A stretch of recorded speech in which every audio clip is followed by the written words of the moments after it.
Keempat, paradigma dilema etika. Dari pengalaman kita, bekerja kita pada institusi pendidikan, kita telah mengetahui bahwa dilema etika adalah hal berat yang harus dihadapi dari waktu ke waktu. Ketika kita menghadapi situasi dilema etika, akan ada nilai-nilai kebajikan mendasari yang bertentangan seperti cinta dan kasih sayang, kebenaran, keadilan, kebebasan, persatuan, toleransi, tanggung jawab dan penghargaan akan hidup. Secara umum ada pola, model, atau paradigma yang terjadi pada situasi dilema etika, yang bisa dikategorikan seperti di bawah ini. 1. Individu lawan masyarakat, individual versus community. 2. Rasa keadilan lawan rasa kasihan, justice versus mercy.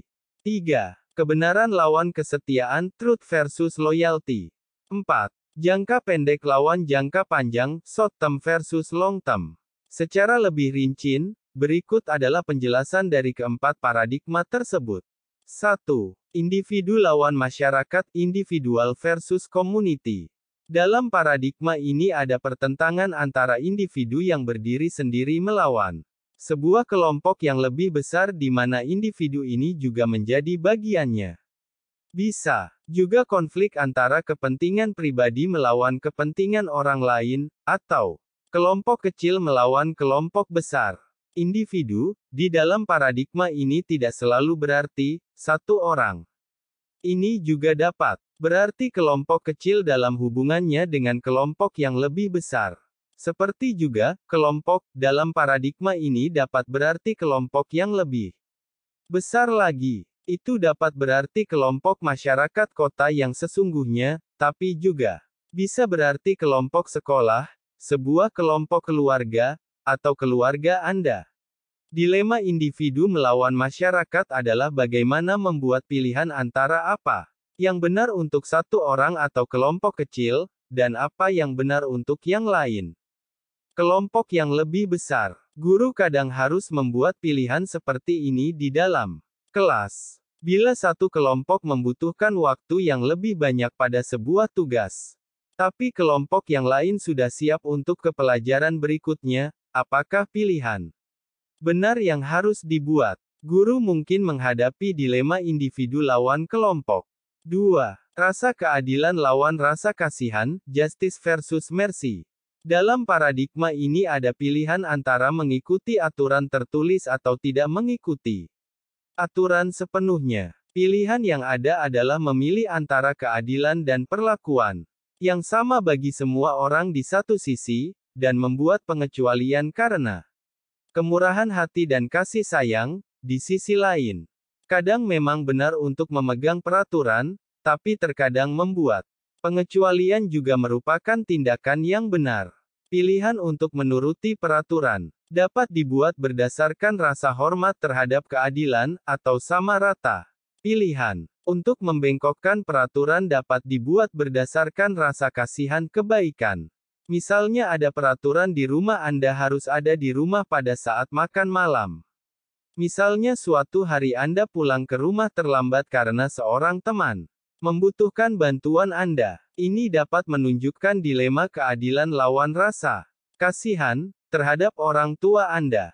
Apakah ada konsekuensi dari melanggar peraturan tentang pulang ke rumah tepat waktu untuk makan malam, atau haruskah orang tua Anda membuat pengecualian? 3. Kebenaran lawan kesetiaan, truth versus loyalty.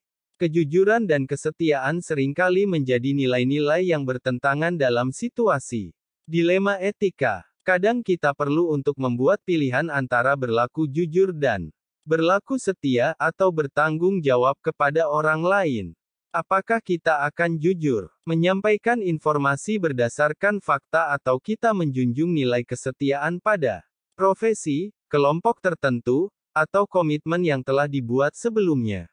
Pada zaman perang, tentara yang tertangkap kadang harus memilih antara mengatakan yang sebenarnya kepada pihak musuh atau tetap setia kepada teman tentara yang lain. Hampir dari kita semua pernah mengalami harus memilih antara mengatakan yang sebenarnya atau melindungi teman, saudara, yang dalam masalah. Ini adalah salah satu contoh dari pilihan atas kebenaran melawan kesetiaan. 4. Jangka pendek lawan jangka panjang, short term versus long term. Paradigma ini paling sering terjadi dan mudah diamati.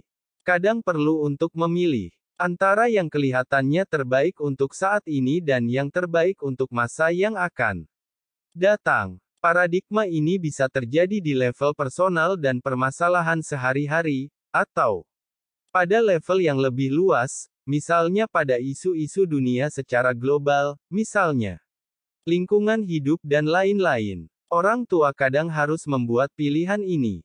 Contohnya, mereka harus memilih antara seberapa banyak uang untuk digunakan sekarang dan seberapa banyak untuk ditabung nanti. Pernahkah Anda harus memilih antara bersenang-senang atau melatih instrumen musik atau berolahraga? Bila iya, Anda telah membuat pilihan antara jangka pendek melawan jangka panjang. Artikel disarikan dari buku, How Good People Make Tough Choices, Resolving the Dilemmas of Ethical Living, Rushworth M. Kidder, 1995, USA, HarperCollins Publishers.